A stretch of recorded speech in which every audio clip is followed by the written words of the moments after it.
Segunda carta a los Tesalonicenses, capítulo 2. El día de hoy vamos a estar en el capítulo 2, versículo 1 al 12.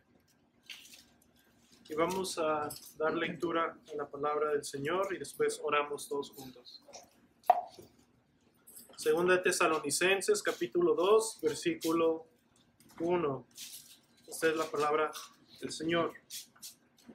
Pero con respecto a la venida de nuestro Señor Jesucristo y nuestra reunión con Él, os rogamos, hermanos, que no os dejéis mover fácilmente de vuestro modo de pensar, ni os conturbéis ni por espíritu, ni por palabra, ni por carta, como si fuera nuestra, en el sentido de que el día del Señor está cerca. Nadie os engañe en ninguna manera, porque no vendrá sin que antes venga la apostasía, y se manifieste el hombre de pecado, el hijo de perdición, el cual se opone y se levanta contra todo lo que se llama Dios o es objeto de culto, tanto que se sienta en el templo de Dios como Dios, haciéndose pasar por Dios. ¿No os acordáis que cuando yo estaba todavía con vosotros os decía esto? Y ahora vosotros sabéis lo que lo detiene, a fin de que a su debido tiempo se manifieste, porque ya está en acción el misterio de la iniquidad. Solo hay quien al presente lo detiene, hasta que él a su vez se ha quitado de en medio. Y entonces se manifestará aquel inicuo, a quien el Señor matará con el espíritu de su boca, y destruirá con el resplandor de su venida. Inicuo, cuyo advenimiento es por obra de Satanás, con gran poder y señales y prodigios mentirosos, y con todo engaño de iniquidad para los que se pierden, por cuanto no recibieron el amor de la verdad para ser salvos. Por esto Dios les envía un poder engañoso para que crean la mentira, a fin de que sean condenados todos los que no creyeron a la verdad, sino que se complacieron en la injusticia. Vamos a orar a nuestro Dios. Señor, venimos ante ti, Padre, en este tiempo que tú nos das, Señor. Cada momento, cada instante, Señor, proviene de tu mano y es ordenado de acuerdo a tu providencia, Señor, y tú nos has puesto aquí, Señor, a aprender de tu palabra, Señor, a escucharla. Señor, te pido que nos ayudes en este día, Padre, que podamos entender, Señor, lo que tú quieres decir en este texto, Señor, que tal vez es difícil para nosotros, Señor, pero pedimos que tú nos des, que tú por tu Espíritu ilumines nuestra mente y nuestro entendimiento, Señor, para poder comprender, Señor. Venimos a ti, Señor, por fe, creyendo que tú puedes hacer todas las cosas. Te damos gracias, Señor, en el nombre de Cristo. Amén. Amén, hermanos. Bueno, como mencioné, retomaremos nuestro estudio en 2 Tesalonicenses y hemos llegado al capítulo 2 de esta carta, de esta pequeña carta, de esta segunda carta a la iglesia de Tesalónica. Y hermanos, en esta sección que acabamos de leer, vemos cómo Pablo le recuerda a la iglesia de dos eventos que tienen que suceder antes de la venida del Señor. Y estos dos eventos, de una forma sencilla, Pablo le dice a la iglesia, es que antes de la venida del Señor tiene que venir la apostasía y que el hombre de pecado sea manifestado. Realmente este texto es sencillo. Ahora, déjenme decirles otra cosa también. Según el consenso de la mayoría de los teólogos y cristianos a lo largo de la historia, particularmente este pasaje es difícil, aunque el texto en sí es entendible, aún así es un texto difícil de interpretar e entender. Dice un comentarista, Keith Mathison, dice, este es uno de los pasajes más difíciles de interpretar para cualquier estudiante de la Escritura. comentaristas y teólogos están en desacuerdo, escuchen, en prácticamente cada declaración en este capítulo. Incluso otros ni siquiera tratan de interpretarlo. Fin de la cita. Hermanos, este es un pasaje sin duda difícil y creo yo por dos razones principales. Principalmente, número uno, porque el texto en sí mismo, aunque claro en un mensaje, requiere, hermanos, es claro en el sentido de que es fácil de leerlo y entenderlo. Sin embargo, el lenguaje que se usa requiere de un contexto más amplio, es decir, que nosotros de alguna forma entendiésemos qué es lo que Pablo está diciéndole y por qué y bajo qué circunstancias se lo dice a esta iglesia. Y en segundo lugar, hermanos, creo que es difícil para nosotros este pasaje debido a las diversas interpretaciones que ha habido a lo largo de la historia y debido a las corrientes teológicas modernas con las que hemos sido influenciados, particularmente el dispensacionalismo. Muchos de nosotros venimos de un trasfondo dispensacional, pretribulacional, donde se nos enseñó que este pasaje nos hablaba de un evento futuro en los últimos 7 años de la historia del mundo, donde todas estas cosas iban a suceder y el anticristo se iba a levantar y una gran apostasía iba a suceder, y hasta películas se hicieron acerca de este pasaje y de esta teología dispensacional. Entonces ya estamos de alguna forma precondicionados para cuando leemos estos pasajes pensar que esto va a suceder en un futuro. Así que, hermanos, creo que eso es en parte por la cual es difícil para nosotros entenderlo desde otra perspectiva. Y hermanos, el día de hoy mi anhelo es poder, con el mayor cuidado y de una forma sencilla, clara, exponerles la postura que creemos es la más consistente tanto bíblicamente e históricamente.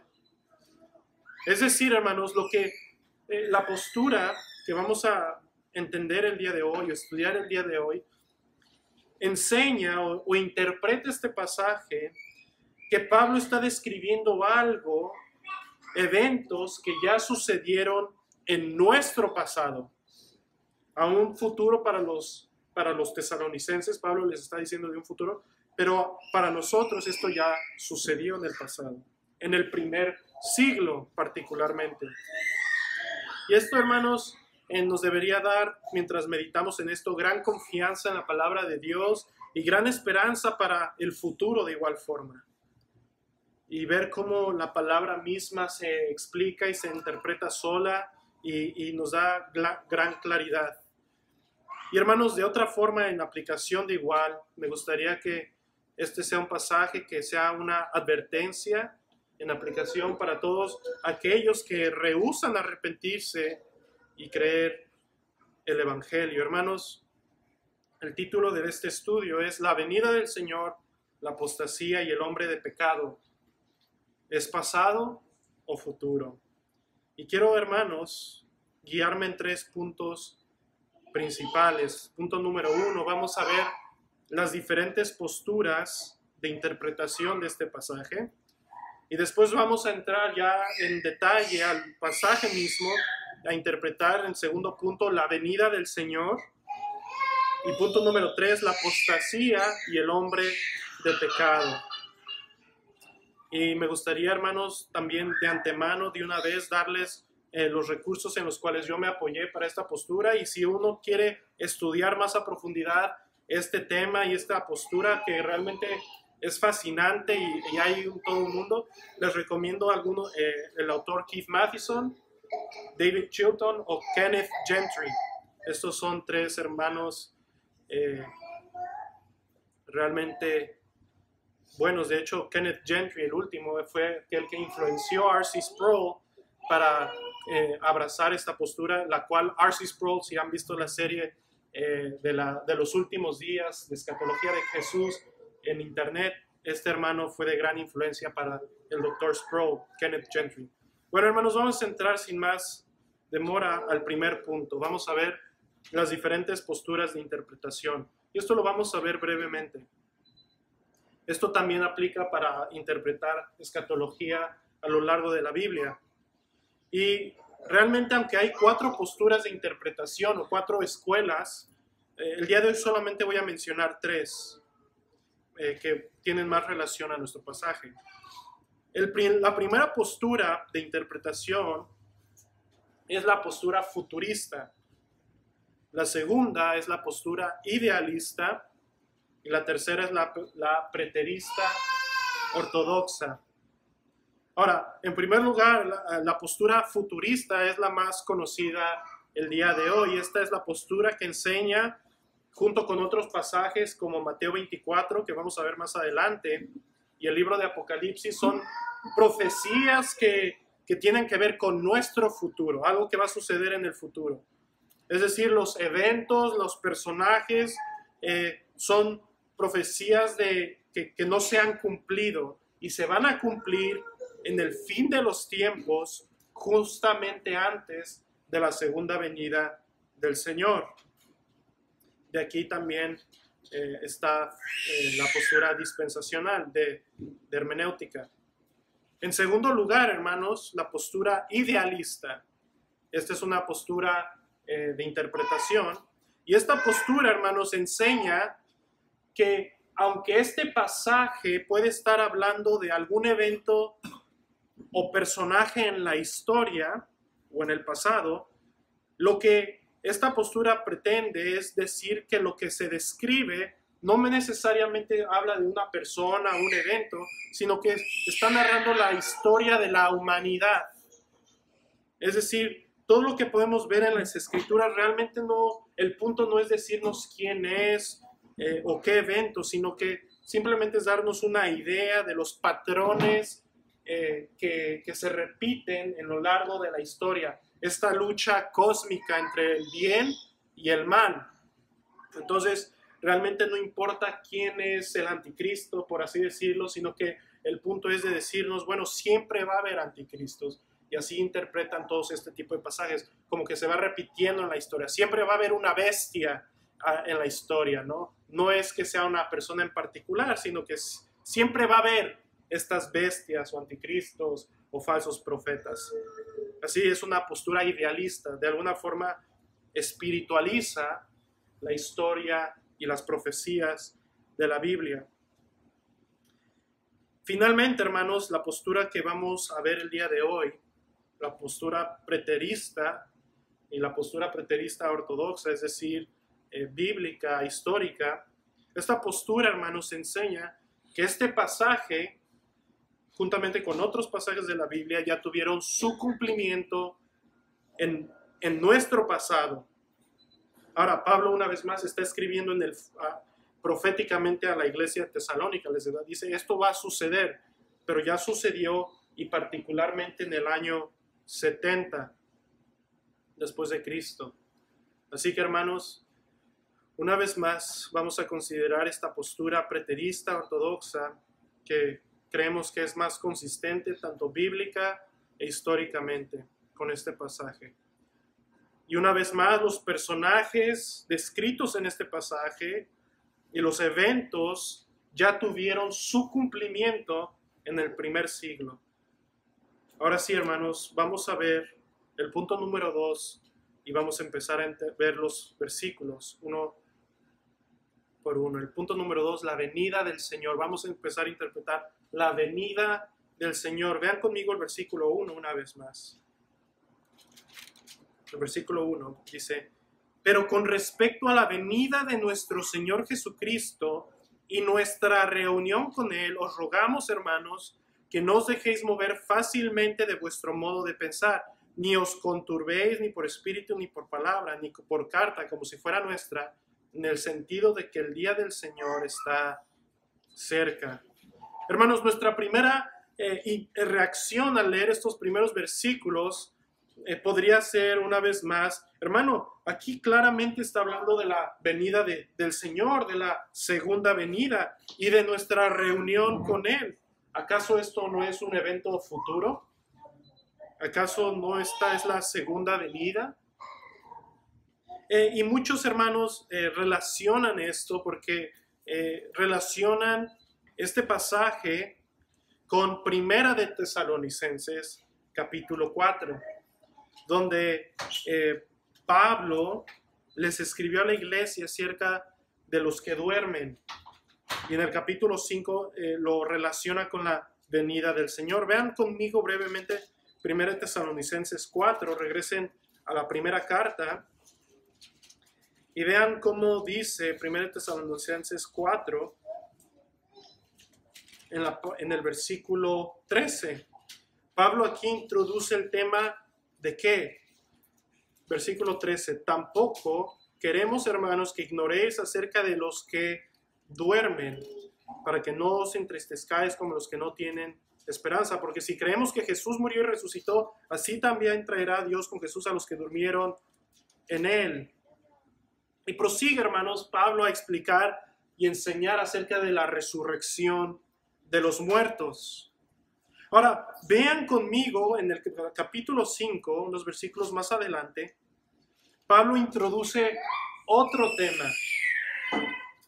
Dice el versículo 5, pero acerca de los tiempos y de las ocasiones, no tenéis necesidad, hermanos, de que yo os escriba, porque vosotros sabéis perfectamente que el día del Señor vendrá así como ladrón en la noche. Aquí vemos, quiero que noten que hay una distinción entre temas.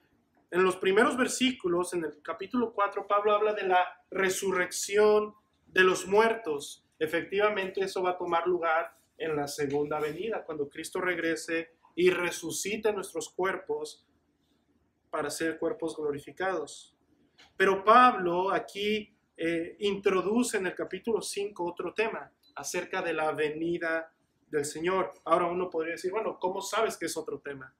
Bueno, acompáñenme conmigo en esta interpretación y vamos a ver cómo la Escritura lo desarrolla.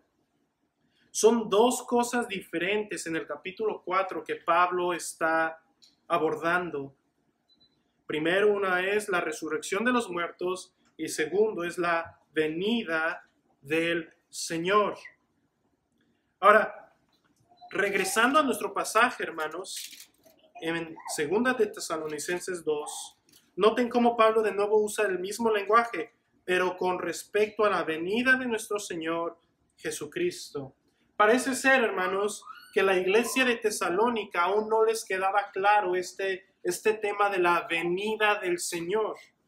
No tanto de la resurrección de los muertos, sino de la venida del Señor. Ahora, aún permanece la pregunta, ¿verdad?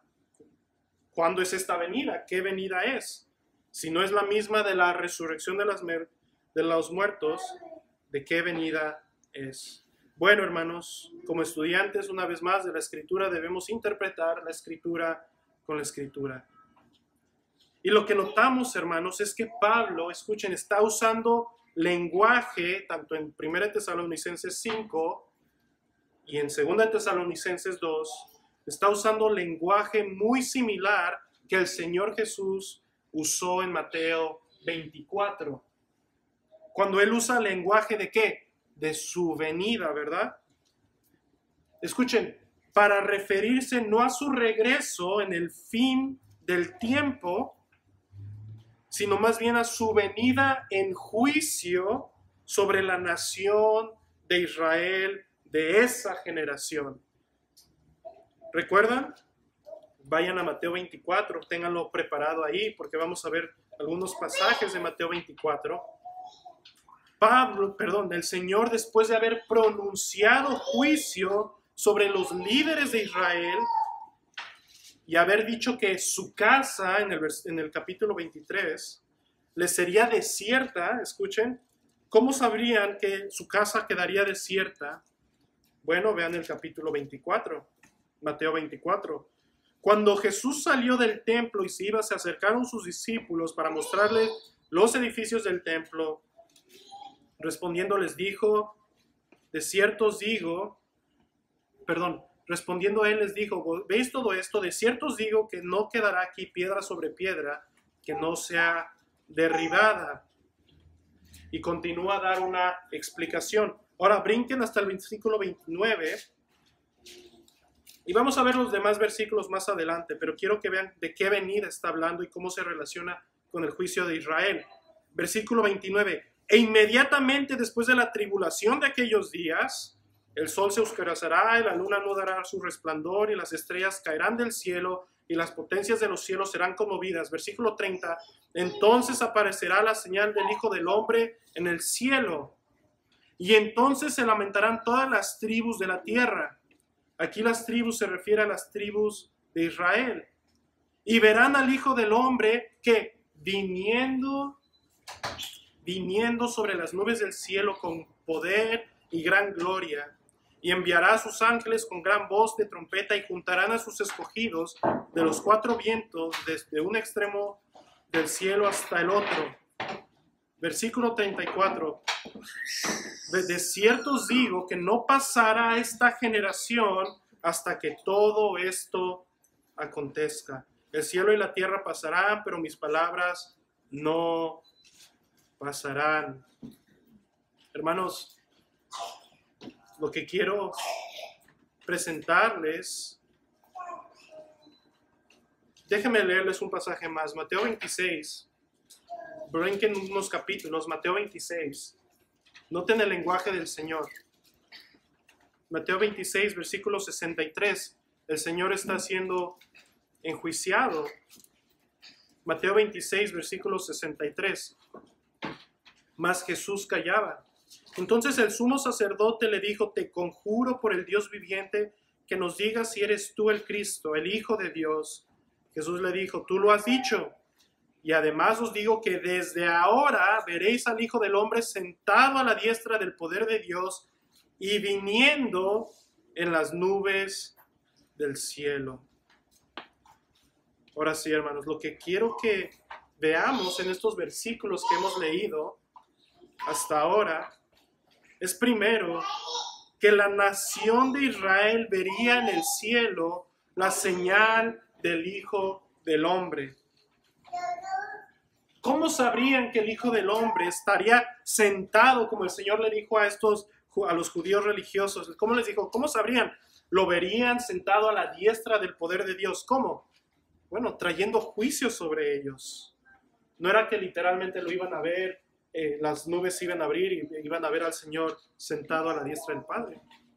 No, lo verían en el juicio que caería sobre ellos años más tarde. Esta señal hace la referencia a la ascensión de Cristo a la diestra del Padre como el Mesías Rey que comienza a juzgar a sus enemigos, comenzando con esta nación incrédula. Otras palabras, cuando los judíos vieran su templo ser destruido y ver pasar por toda esa tribulación de esas guerras que pasaron en ese tiempo entre Roma, que fue el que destruyó el templo, y Israel, ellos se recordarían de las palabras del Señor y recordarían al Señor Jesús, y los judíos religiosos sabrían que Jesús está reinando a la diestra del Padre, viniendo con juicio sobre ellos. Como dice el autor David Chilton, la destrucción de Jerusalén fue la señal de que el Hijo del Hombre, el segundo Adán, estaba en el cielo, gobernando el mundo y disponiéndolo para sus propios propósitos. En su ascensión, había venido sobre las nubes del cielo para recibir el reino de su Padre. La destrucción de Jerusalén fue la revelación de este hecho. Hermanos, ¿por qué sería, les pregunto, por qué sería destruida esta nación? ¿Por qué vendría la ira sobre ellos? Mateo 23, 34. Por tanto, he aquí yo os envío profetas y sabios y escribas, y de ellos a unos mataréis y crucificaréis, y a otros azotaréis en vuestras sinagogas, y perseguiréis de ciudad en ciudad, para que venga sobre vosotras toda la sangre justa que se ha derramado sobre la tierra desde la sangre de Abel, el justo, a la sangre de Zacarías, hijo de Beraquías, a quien matasteis entre el templo y altar. Versículo 36. De cierto os digo que todo esto vendrá sobre esta generación. ¿Por qué serían juzgados? Porque mataron a los profetas y mensajeros del Señor. Y hermanos, no fue así en el libro de Hechos. Vez tras vez se nos narra en el libro de los Hechos cómo los judíos perseguían a los cristianos. Eran los principales opositores del evangelio y de la iglesia primitiva. Ellos verdaderamente mataron y crucificaron y azotaron a los profetas que el Señor envía, a los discípulos, a los apóstoles. Ahora, ¿ven el lenguaje como Jesús, nuestro Señor, explicó su venida en juicio sobre esa nación? Y es un lenguaje que ya hemos aprendido en el libro de Isaías, que se usa para describir cuando el Señor venía a juzgar a una nación. Y ya vimos por qué vino ese juicio. Vino por su incredulidad, por su terquedad y porque aún persiguieron y mataron a los profetas del Señor. Y nuestro Señor les dice, de cierto, todo esto vendrá sobre ustedes. Y van a ver al Hijo del Hombre sentado a la diestra del poder de Dios, trayendo juicio sobre ustedes. Y se lamentarán por esto. Hermanos, ahora amarrándolo con nuestro texto y nuestra carta y Tesalonicenses en general, recordamos, noten en Primera de Tesalonicenses, guarden Mateo 24 porque más adelante vamos a regresar ahí también. En Primera de Tesalonicenses, Pablo nos dijo que los judíos, por su rechazo del evangelio y su persecución sobre los cristianos, la ira de Dios estaba sobre ellos y a punto de ser derramada. Primera de Tesalonicenses 2, escuchen, versículo 13. Primera de Tesalonicenses 2, versículo 13. Por lo cual también nosotros sin cesar damos gracias a Dios de que cuando recibisteis la palabra de Dios que oísteis de nosotros, la recibisteis no como palabra de hombre, sino según es en verdad la palabra de Dios, la cual actúa en vosotros los creyentes.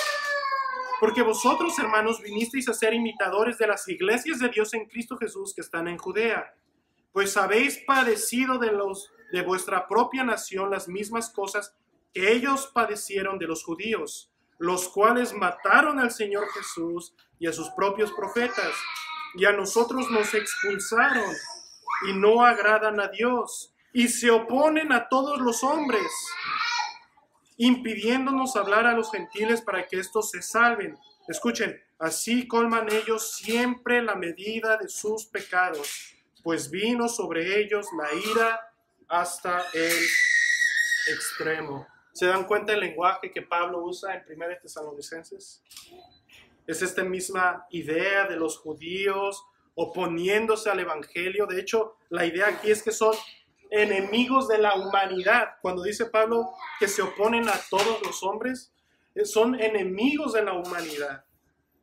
¿Por qué? Por su rebeldía, terquedad y por oponerse al evangelio de Cristo. Por lo cual la ira ha venido hasta el extremo sobre ellos. Y hermanos, ahora regresen a 2 de Tesalonicenses. El mismo contexto inmediato de nuestra carta, en el capítulo 1, Pablo, si recuerdan, ¿qué le está recordando a la iglesia de Tesalónica?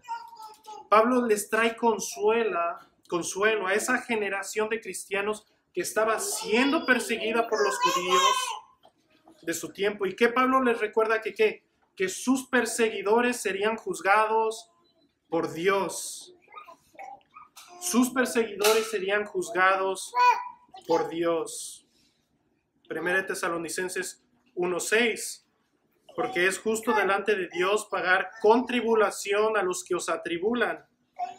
Y a vosotros que sois atribulados, daos reposo con nosotros cuando se manifieste el Señor Jesús desde el cielo con los ángeles de su poder en llama de fuego para dar retribución a los que no conocieran a Dios ni obedecen al evangelio de nuestro Señor Jesucristo.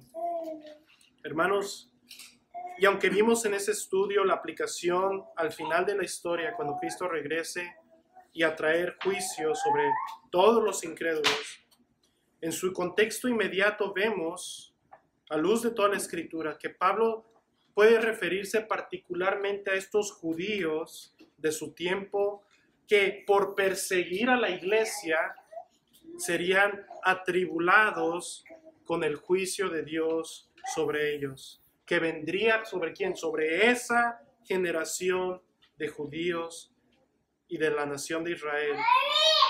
Y hermanos, lo bello de esta interpretación, por así decirlo, es que sí sucedió. Las palabras de nuestro Señor Jesucristo fueron verídicas. Y la historia, gloria a Dios, lo evidencia. Efectivamente, esa generación fue atribulada y juzgada cuando los romanos rodearon la ciudad de Israel, de Jerusalén, y destruyeron, y literalmente no quedó piedra sobre piedra del templo de Dios. Ahora, ¿cuál es lo importante de esto y teológico de esto? No nada más histórico. Hermanos, este juicio sobre Israel es significativo para nosotros porque, escuchen, de alguna forma da inicio, de una forma visible. Podemos pensar en Pentecostés como una evidencia de cuando Dios ya va a ir a los gentiles, el evangelio va a ir a todas las naciones, pero de una forma final, el juicio sobre Israel es significativo, pues da inicio al tiempo del nuevo pacto en Cristo. Escuchen, cuando los verdaderos adoradores no se tendrían que reunir en el templo más, sino que adorarían al Padre en espíritu y en verdad, en Cristo. Así que, hermanos, la destrucción del templo era una señal clara y visible de esta realidad, cosa que los primeros cristianos estaban aún esperando. Ellos aún no veían estas cosas. Y escuchen, ellos eran tentados a abandonar su fe por diversos otros apóstatas, por falsos maestros, y ellos eran tentados, los cristianos que se convertían, eran tentados a apostatar de la fe y regresar al antiguo pacto, a la adoración en el templo y los ritos. Por eso Pablo, por ejemplo, le da la exhortación en los hebreos a la iglesia que no se dejen de congregar entre ellos, como algunos tienen por costumbre, sino los exhorta. ¿Cuánto más veis que el día se acerca? ¿Qué día? Ese día del juicio. En Hebreos vemos cómo les dice, estas cosas están por desaparecer. Estén firmes y perseveren. Y perseveren. Así que, hermanos, ahora sí, después de ir a diversos pasajes, regresando a nuestro texto en 2 de Tesalonicenses 2:1, espero haya podido explicar esto. Pablo les está explicando a la iglesia de Tesalónica, les escribe por lo menos 20 años antes de la destrucción del templo, de este juicio, de esta venida del Señor en juicio sobre Israel. Les escribe 20 años antes.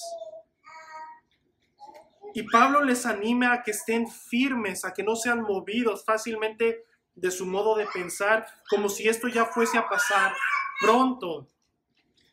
Evidentemente parece ver que había falsos maestros, falsos profetas, falsos cristos. Y Pablo les dice, no se dejen mover. Les voy a dar más claridad. No va a venir la venida del Señor hasta que estas dos cosas pasen. Esa venida del Señor en juicio. Ese juicio no va a venir hasta que aparezcan estas dos cosas claras. ¿Se dan cuenta? No puede estar hablando de la segunda venida en la cual el Señor vendrá y será claro y de alguna forma puede ser inminente. Pero en este texto Pablo sí les dice, hey, sí pueden identificar dos cosas antes de que ese juicio venga sobre Israel, ¿verdad? La apostasía y el hombre de pecado se manifieste. Habría muchos falsos maestros que tratarían de seducir a los cristianos, tal una vez más como nuestro Señor les dijo a sus propios discípulos. Escuchen, yo se los leo, Mateo 24, versículo 4. Jesús les dijo, mirad que nadie os engañe, porque vendrán muchos en mi nombre diciendo yo soy el Cristo, y a muchos engañarán. Y oiréis de guerras y rumores de guerras. Mirad que no os turbéis, porque es necesario que todo esto acontezca, pero aún no es el fin. Porque se levantará nación contra nación y reino contra reino. Habrá pestes, hambres, terremotos en diferentes lugares. Pero esto es principio de dolores. Recuerden, tengan en mente que esto es el juicio. Está hablando de ese juicio que va a venir. No es el fin del mundo. Entonces os entregarán a tribulación y los matarán, serán aborrecidos de todas las gentes a causa de mi nombre. Muchos tropezarán y se entregarán unos a otros y unos a otros se aborrecerán. Muchos falsos profetas se levantarán y engañarán a muchos. Por haberse multiplicado la maldad, el amor de muchos se enfriará. Hermanos, ¿ven el paralelo con nuestro texto? Pablo les dice, estén firmes, no se dejen engañar ni por carta, como si fuera carta nuestra. No va a venir ese juicio hasta que suceden todas estas cosas, falsos maestros, falsos cristos, engañadores, apóstatas, tiempos turbulentos. Hermanos, teológicamente estaban sucediendo muchas cosas, como ya les expliqué, era el tiempo de transición de entre el antiguo pacto al nuevo pacto, pero políticamente el pueblo de Israel estaba cansado, Israel, de la opresión romana. Así que ellos veían a Jesús, como vemos en algunos evangelios, ya lo querían hacer rey para derrocar a los romanos. Entonces había mucha tensión, no nada más teológica o espiritual, si podemos verlo así, pero había mucha tensión política también.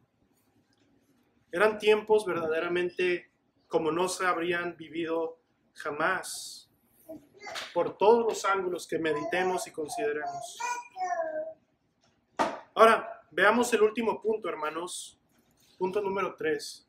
Habiendo establecido que este texto está hablando del juicio sobre Israel, de ese tiempo, veamos ahora el punto número 3, la apostasía y el hombre de pecado. Y una vez más, hermanos, no pretendo tener todas las respuestas, pues nadie lo ha logrado en todos los detalles, pero creo que podemos tener una idea ya teniendo estas bases que hemos puesto. Vean el versículo número 3 una vez más. Nadie os engañe en ninguna manera, porque no vendrá sin que antes venga la apostasía y se manifieste el hombre de pecado, el hijo de perdición. Pablo, para ser específico, para que la fe de los tesalonicenses no fuese movida, identifica dos cosas que deben suceder antes de que llegue ese día de juicio sobre Israel: la apostasía y que el hombre del pecado se manifieste. Vean primero conmigo la apostasía, porque no vendrá sin que antes venga la apostasía. Pablo, hermanos, les asegura que viene una apostasía. Y esta palabra, hermanos, la palabra apostasía significa apartarse. Apartarse, o también puede llevar la idea de una rebelión. Alguien que se rebela y se aparta de algo. Muchos reconocemos esta palabra cuando hablamos de aquellos cristianos que apostatan de la fe, ¿verdad?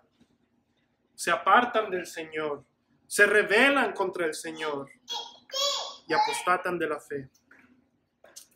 Ahora, como ya lo mencioné y lo dijo un comentarista, hasta en esto se debate qué tipo de apostasía se está hablando. Por ejemplo, el doctor Kenneth Gentry menciona que esta apostasía, esta rebelión, este apartarse, se refiere Él lo interpreta de esta forma. Se refiere a la rebelión judía en contra de Roma. Este término apostasía, él argumenta y explica y muestra que se usa también en términos políticos, no nada más en términos espirituales o religiosos. Así que él interpreta este texto que Pablo les está diciendo, antes de que venga ese juicio sobre Israel, los judíos se tienen que rebelar en contra de Roma, tienen que apostatar de Roma.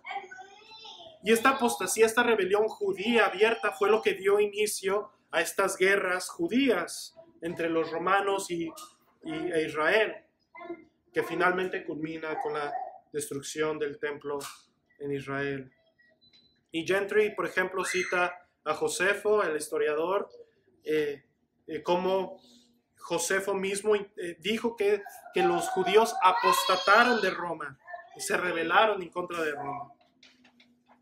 Y Pablo y Gentry argumenta que de alguna forma Pablo usa esta palabra apostasía para referirse tanto a la apostasía de los judíos contra Dios, pero finalmente en esta apostasía en contra de Roma. Hermanos, esta postura es bastante posible, especialmente a luz de lo que hemos estudiado, que los judíos se rebelaron en contra de Roma y de alguna forma esto dio inicio a esas guerras. Y aunque es posible y bastante tentadora y buena interpretación, creo que hay otra postura, hay otra interpretación de esta apostasía que igualmente no es excluyente de esta primera. Si recordamos, hermanos, tanto el mensaje del Señor a sus discípulos en Mateo 24 y Pablo les están advirtiendo de los engañadores que saldrían de entre ellos, que por su falsa enseñanza arrastrarían a muchos al error y a apostatar de la fe. A estos engañadores, por ejemplo, Juan, el evangelista, escribe incluso más cerca de este juicio sobre Israel en el año 70, y a estos apóstatas, a estos falsos maestros que estaban con nosotros, pero salieron de nosotros para evidenciar que no eran de nosotros, Juan el evangelista los llama anticristos. Anticristos. Así que, hermanos, aquí un poco de paréntesis, no confundamos al hombre de pecado, como vamos a ver más adelante, con el anticristo o la bestia. Los anticristos, según Juan el evangelista, son aquellos falsos maestros que arrastran a los cristianos al error. Particularmente en el primer siglo eran aquellos que regresaban al judaísmo y trataban de arrastrar a cristianos a judaizar, que pretendían adorar al Padre pero negaban al Hijo. Este Juan los llama el anticristo, los anticristos. Y Juan, de hecho, es el único que habla de anticristos. Ninguna parte más de la Escritura se habla del anticristos, sino Juan es el que los usa y una vez más se refiere para hablar de estos falsos maestros, estos apóstatas que arrastraban a otros al error. Hermanos, dice Juan, 1 Juan 2:18, hijitos, ya es el último tiempo. Y según vosotros oísteis que el anticristo viene. Ahora han surgido muchos anticristos. Por esto conocemos que es el último tiempo. Salieron de nosotros, pero no eran de nosotros, porque si hubiesen sido de nosotros, habrían permanecido con nosotros, pero salieron para que se manifieste que no todos son de nosotros. Versículo 22. ¿Quién es el mentiroso, sino el que niega que Jesús es el Cristo? Este es anticristo, el que niega al Padre y al Hijo. Os he escrito esto sobre los que os engañan. Y en 2 de Juan, versículo 7, Juan dice, porque muchos engañadores han salido por el mundo, que no confiesan que Jesucristo ha venido en carne. Quien hace esto es el engañador y el anticristo. Así que, hermanos, lo que quiero que veamos, ¿y qué tiene que ver esto con la apostasía de la cual Pablo habla? Hermanos, estos anticristos, estos falsos maestros, estos engañadores, estaban dentro de la iglesia y apostataron. Y apostataron y arrastraban a cristianos a apostatar de su fe, los engañaban. Déjenme, los digo una cita, como lo dice David Chilton, dice: podemos ver que el anticristo es una descripción tanto de un sistema de apostasía como de apóstatas individuales. En otras palabras, el anticristo era el cumplimiento de la profecía de Jesús de que en un tiempo vendría la apostasía, cuando muchos caerán y otros se traicionarán y unos y otros se aborrecerán, y se levantarán muchos falsos profetas que engañarán a muchos. Como dijo Juan, los cristianos habían sido advertidos de la venida del anticristo y efectivamente habían surgido muchos anticristos. Por un tiempo habían creído en el evangelio, más tarde ellos habían abandonado la fe y luego andaban tratando de engañar a otros, ya sea iniciando nuevos cultos o, más probable, buscando atraer a los cristianos al judaísmo, la religión falsa que pretendía adorar al Padre mientras negaba al Hijo. Hermanos, fin de la cita. Creo yo que esta apostasía de la cual Pablo habla en nuestro texto, habla de esta apostasía de engañadores y de una ola de creyentes que se apartarían de la fe. Y esto sería señal de que vendría este juicio sobre Israel. Una vez más, hay tantas cosas que están sucediendo en este tiempo. Persecución de parte de los judíos, apóstatas de la iglesia engañando a cristianos. Empezaba ya la opresión romana sobre los cristianos. Pero aquí Pablo les dice, tiene que suceder esto. Esto tiene que suceder antes de que venga el día del Señor. Y hermanos, déjenme darles una aplicación para nosotros el día de hoy. Sé que es mucha historia y mucha interpretación, pero escuchen esto, hermanos. Aunque esta apostasía ya sucedió, la esencia de este mensaje es el mismo. No debemos dejarnos engañar. En otras palabras, tenemos una responsabilidad de asegurarnos que estamos firmes en la enseñanza apostólica. Y escuchen, déjenme darles esta exhortación. Si tú no estás firme en la verdad, no conoces doctrina, no conoces la palabra de Dios, escucha, estás expuesto a ser engañado. Estás expuesto a ser engañado no solamente por doctrina pseudocristiana. Escucha, estás expuesto a ser engañado por doctrina, ideología, filosofías del mundo, que finalmente, Dios nos libre, te podrían llevar a una apostasía de la fe. Así que, hermanos, debemos estar firmes, conocer la doctrina, conocer la palabra de Dios, no dejarnos mover de nuestra forma de pensar. Habiendo identificado esta apostasía, hermanos, déjenme, por último, ver la interpretación del hombre de pecado. Y creo que esta es de las más difíciles de todo de este pasaje, pero déjenme darles una interpretación. Vean de nuevo el versículo 3.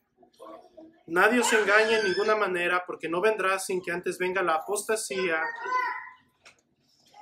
y se manifieste el hombre de pecado, el hijo de perdición. Una vez más, antes de que venga ese día del Señor en juicio sobre Israel, tiene que venir esa apostasía, pero también el hombre de pecado debe manifestarse. El hijo de perdición. Y hermanos, como ya mencioné, tenemos que hacer una diferencia entre este hombre de pecado y el anticristo. Ahora, algunos dirán que no necesariamente, pero creo que puede ser apropiado, ya que según estudiosos, este hombre de pecado parece ser una figura política, no tanto un apóstata, un falso maestro. Noten cómo dice, continúa el versículo 3 y 4. Nadie os engaña en ninguna manera, porque no vendrá sin que antes venga la apostasía y se manifieste el hombre de pecado, el hijo de perdición, el cual se opone y se levanta contra Dios, contra todo lo que se llama Dios o es objeto de culto, tanto que se sienta en el templo de Dios como Dios, haciéndose pasar por Dios. Hermanos, lo que define a este hombre inicuo, este hombre de pecado, literalmente hombre de iniquidad, hombre sin ley, un hombre sin ley, es que se exalta a sí mismo como Dios, haciéndose pasar casi como Dios, creyéndose Dios. Y hermanos, viendo la Escritura en el Antiguo Testamento, comparándolo, vemos que grandes líderes de naciones paganas se trataban de enaltecer y hacer su trono que hasta el mismo cielo, casi, ¿no? Figurativamente, ¿no? Por encima de Dios. Recordamos Nabucodonosor y diferentes otros reyes paganos, quien mandaban que se les adorase como Dios. Y sabemos que por la misma Biblia que el imperio que estaba vigente en ese tiempo era el imperio romano. De hecho, Juan escribe tiempo después, muy cerca a la destrucción del templo, y nos dice en Apocalipsis que la bestia, y de nuevo, la bestia, brevemente para explicarlo, la bestia es una figura política. Juan nos dice que la bestia es Nerón. Y de nuevo, aquí hay otra interpretación, no vamos a entrar en profundidad en esto, pero según este entendimiento, interpretación, Juan identifica que el número de la bestia es 666. 666. Que tiene el valor numérico en hebreo, el nombre de Nerón da por Nerón. Cada letra del alfabeto hebreo tenía un valor, y cuando se sumaban todo las letras, daba por nombre Nerón. Y de nuevo aquí también pueden indagar y profundizar en esto. Entonces Juan de alguna forma identifica que es Nerón. Algunos piensan que pudo haber sido otro general romano, Vespasiano, quien, como dice el texto que hace, y Mateo 24, que entra en el templo y hace un sacrilegio en el templo, y Jesús dice que cuando vean eso, huyan a las montañas. Y no creo que esté en totalmente desacuerdo. Una vez más, es un texto difícil porque por un lado podemos pensar que es Nerón, según los pasajes, pero tal vez Vespasiano cabe más porque literalmente él entró, hizo un sacrilegio en el templo. O incluso, de nuevo, posiblemente puede ser un apóstata, un hijo de perdición. Esta palabra hijo de perdición se usa para hablar de Judas, un apóstata. Así que, hermanos, de nuevo es un texto bastante difícil. Mi inclinación personal es que el texto habla de Nerón, que de alguna forma, hermanos, representa todo Roma. En este caso incluiría a Vespasiano, al general, y también representa de alguna forma una alianza de iniquidad, vamos a llamarla así, una alianza de iniquidad entre los judíos en contra de los creyentes. Escuchen, Nerón, hermanos, fue el primer emperador que de una forma violenta y brutal comenzó a perseguir cristianos. Y de esta forma, de nuevo, una alianza espiritual, no me refiero que literalmente los judíos entraron en alianza con Roma, pero de una forma espiritual, los dos querían destruir a los cristianos. Los judíos querían destruir a los cristianos, Roma quería destruirlos, Nerón particularmente. Y esto era un misterio de iniquidad. esta iniquidad que estaba a punto de hervir en estos tiempos. Hermanos, según la historia, Nerón fue el emperador más inicuo, considerado por los mismos romanos el hombre sin ley. Escuchen algunos datos de este hombre, para que tengamos una idea de la brutalidad, de la bestialidad, de la iniquidad de este hombre. Se dice que Nerón, cuando llega al trono, él tomó a un niño y lo convirtió y lo hizo actuar como su esposa. Se dice, hermanos, la historia, que él vestía con pieles de animales a sus sirvientes y a tanto hombres como mujeres, y él se vestía y pretendía atacarlos. Escuchen, él mismo planeó el asesinato de su madre. También Nerón ordenó que sus tutores, a uno de sus tutores, se suicidara, lo movió y lo condenó, por así decirlo, a que se suicidara. Él, teniendo una esposa llamada Octavia, se divorció de ella y después mandó a que se le cortase la cabeza. Popea, su nueva esposa, durante un embarazo y enferma, se dice que él la pateó hasta la muerte.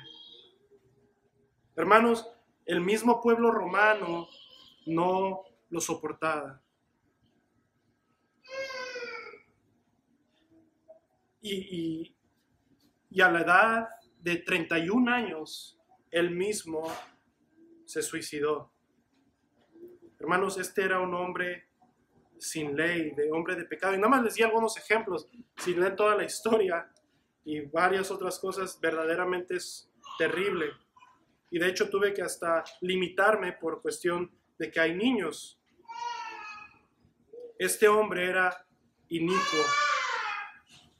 Y este hombre demandaba, escuchen, que se le adorase como Dios.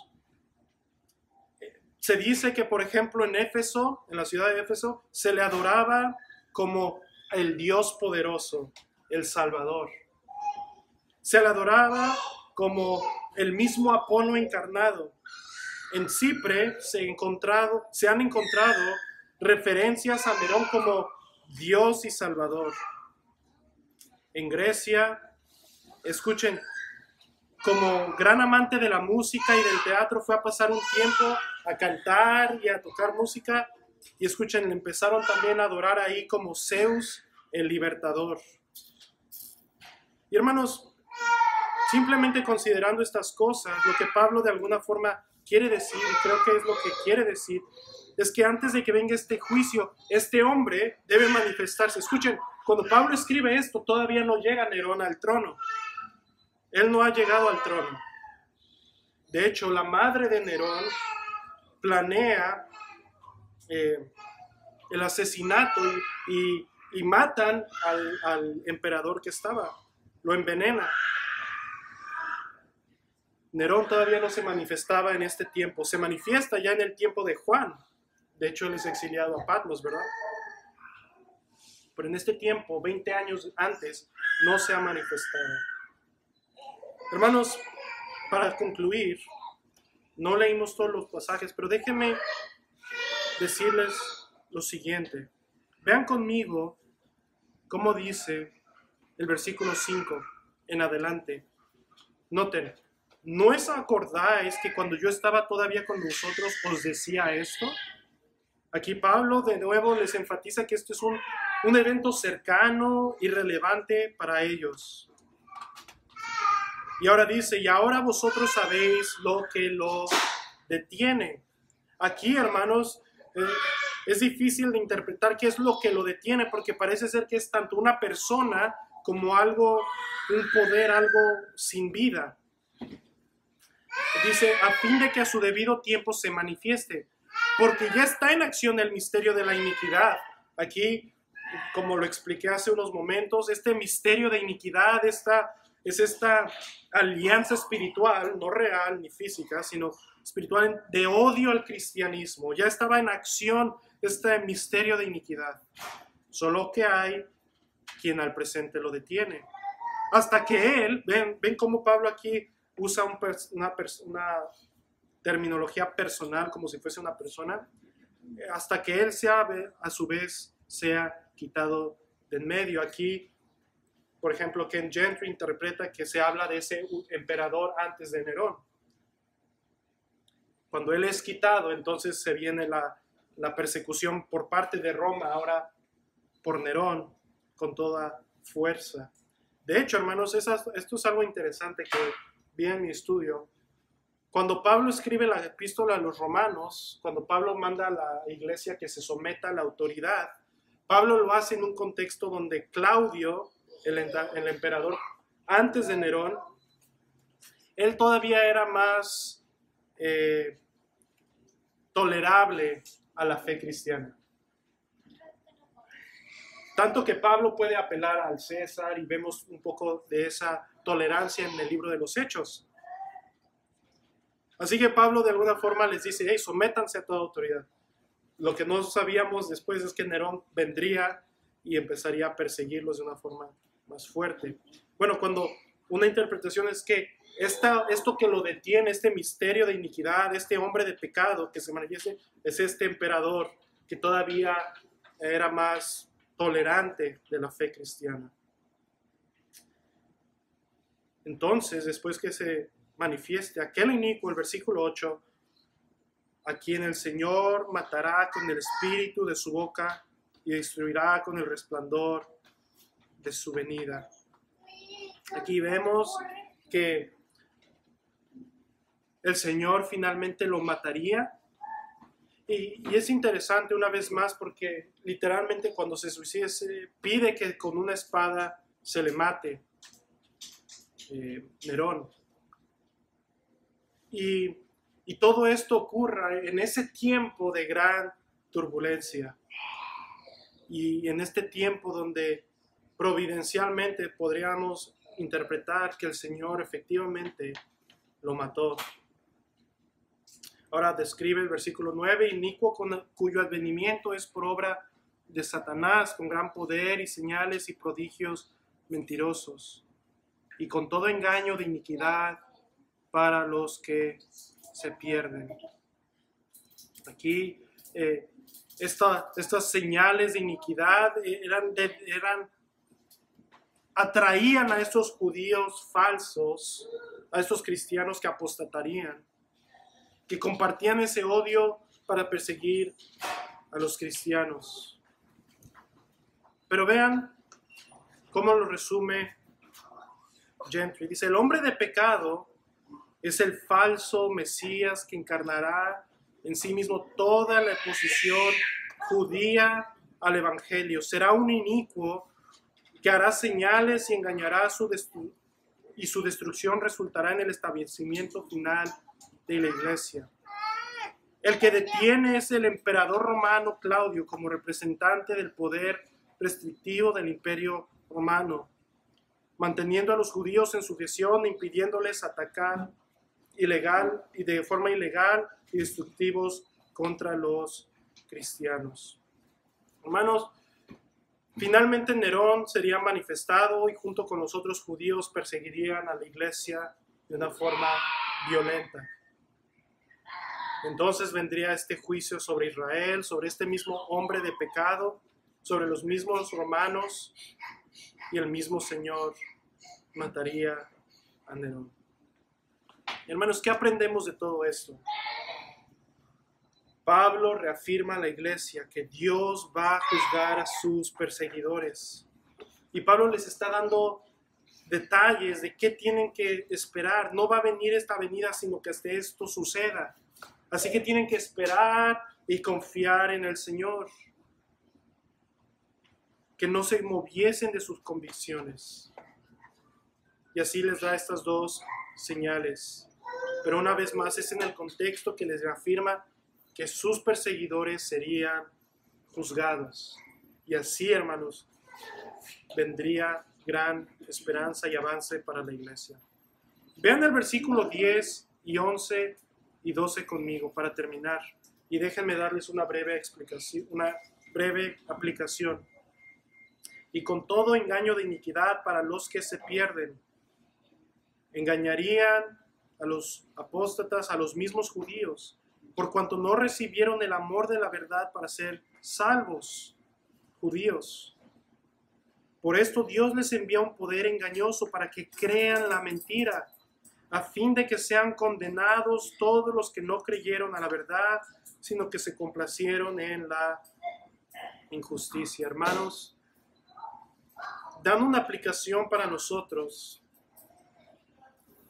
si tú estás aquí, tú escuchas la verdad, el evangelio, día tras día, semana tras semana, Dios en tu providencia te ha puesto y te ha expuesto a predicadores de la palabra, a familiares que te enseñan la palabra, que te predican el evangelio, y tú rehusas creer y te pones terco como aquellos judíos que habían escuchado a los profetas, a los apóstoles, a los discípulos. Dios, por tu terquedad y por complacerte en la injusticia, en el pecado, dice el texto, que les envió un poder engañoso para que creyeran la mentira. Es decir, que Dios los entregó al engaño y creyeron la mentira. ¿Para qué? Para que sean condenados, porque no creyeron y obedecieron la verdad, porque amaron más las tinieblas y la injusticia y el pecado. Así que mi última exhortación, no seas como los judíos del primer siglo, que escucharon, vieron y no se arrepintieron. Si tú estás aquí, Dios ha sido paciente contigo para que te arrepientas y creas la verdad. Porque si no, una vez más, si tú te rehusas a creer, será cuestión de tiempo cuando la paciencia de Dios se agote y te entregue al engaño. Todos nosotros, hermanos, conocemos a personas que les hemos dicho y compartido y no se arrepienten. Y simplemente vemos sus vidas que van de mal en peor, endureciéndose cada vez más. Hermanos, amigos, visitantes, si tú estás aquí, te llamo y te animo a que te arrepientas de tu pecado y creas la verdad de Cristo. Vamos a orar, hermanos. Señor, te damos gracias por este tiempo, Señor, que nos has permitido estudiar tu palabra, Señor. Padre, te pido que nos traigas entendimiento, Señor, y nos des plena confianza de la verdad de tu palabra, Señor, y que podamos tomar estas exhortaciones para estar firmes en la fe y no ser incrédulos, Señor. Bendícenos, Señor, a cada uno de nosotros. Te lo rogamos en el nombre de Cristo. Amén. Amén.